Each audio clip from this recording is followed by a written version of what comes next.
Ish, tak payahlah. Ini semua membazir duit je. Baik kita kumpul duit beli benda yang lebih manfaat. Kalau macam tu tak apalah. Saya minta nenek lah.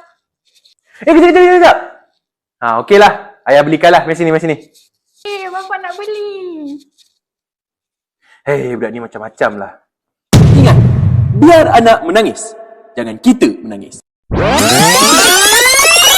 Okeylah, kita kena faham. Kadang-kadang orang yang main game tu dekat YouTube, diorang kena bayar untuk promosikan benda tu. Ya, kaya. Sebenarnya, diorang tak nak pun beli game tu. Tapi, disebabkan diorang dapat bayaran daripada main dan beli daripada game tersebut, diorang kena juga beli. Jadi, Aqilah kena pandai untuk bezakan sama ada apa yang Aqilah nak dengan apa yang Aqilah perlu.